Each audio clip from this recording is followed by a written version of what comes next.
Okay, so during this video, I want you to be paying attention, not writing anything down. No writing utensils on your desk, no paper on your desk, please.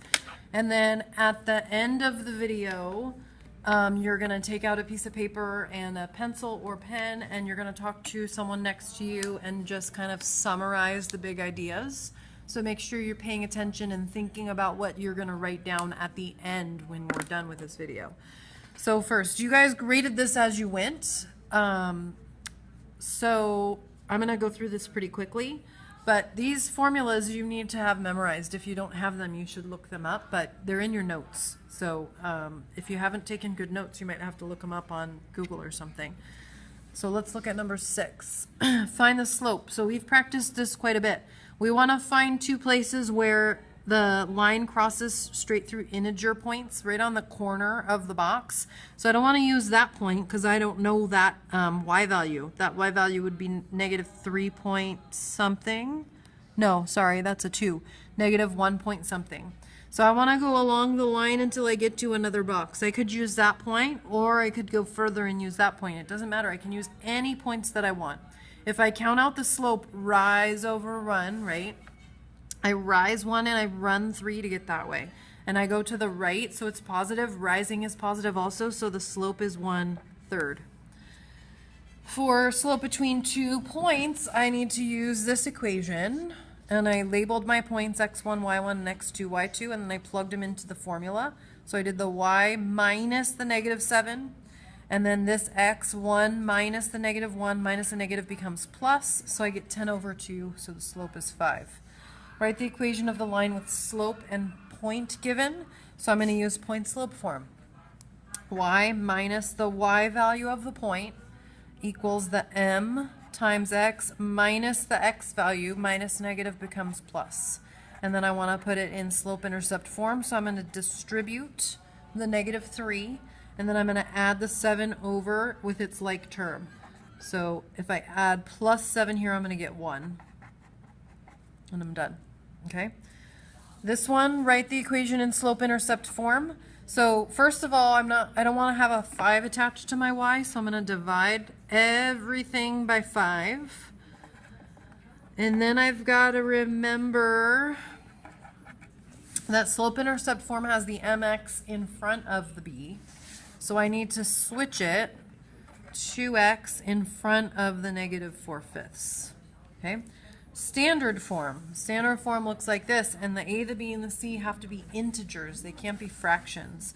So first thing I notice is I want to get the x over here. It's a negative, so I'm going to add it. It's going to become positive when I move it over, and it goes away. Now, many of you left it like this on the quiz. Darn Pandora. I was trying to play some Christmas music for the video, and now I've got a stinking commercial. So I need to get rid of the fraction. Well, if I multiply everything by 5, I'm going to get rid of the fraction. So I'm going to do 5 times 2/5 x plus 5 times y equals negative 3 over 5 times 5. Here that's going to cancel and that's going to cancel. So I have 2x plus 5y equals negative 3. Question 11 wants me to look back at question 6. I found the slope was 1/3. I can also easily identify the y-intercept. The y-intercept is where it crosses the y-axis, and it's negative 2. So I can use slope-intercept form. Y equals mx plus b. It's a negative, so minus. Okay? And then a lot of you got this one right. This is a horizontal line, so it's a y equals, it crosses at 4.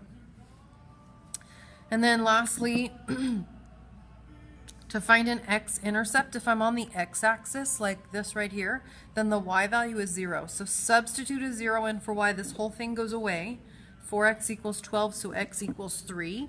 I want you to write these as points. This is 3, 0. Many of you didn't show work for this and you lost points when I graded this. For the y-intercept, if I'm on the y-axis, then my x value is 0. So I substitute a 0 in for x. That goes away. I have negative 3y equals 12. Divide by negative 3, I get negative 4. So x comma y on this one is that. And then the back side of the quiz was graphing. And we've spent a lot of time, so I'm not going to go over that. But we do need to look at one more thing. Write the equation of a line that is in A parallel and in B perpendicular to this line and passes through that point. So here's what I want you to do anytime you see this. The only reason they're giving you this line is for you to identify the slope. Literally, I want you to cover everything else up. The only thing that's going to help you here is the slope is -3. In part A, parallel lines have the same slope. So I'm going to use that same slope and the point -1, 0. And then I'm going to use point slope form. Y minus the y value equals m times x minus the x value. And y minus 0 is just y. And I can distribute, and I'm done. For B, perpendicular lines have slopes that are opposite reciprocals. So opposite means switch from negative to positive or vice versa. Reciprocal means flip. So the negative is going to change to a positive, and then this is like 3/1, so it's going to become 1/3. Flip it. I still use that point. It has to pass through that point, so I still need to use that point. I'm going to continue with my slope-intercept form. Y minus y1 equals m times x minus x1. And again, I'm just going to distribute, and I'm done. Okay. So now you're going to take out a piece of paper and try and essentially write a study guide for the test based on this information and the parts of the quiz that I just went over.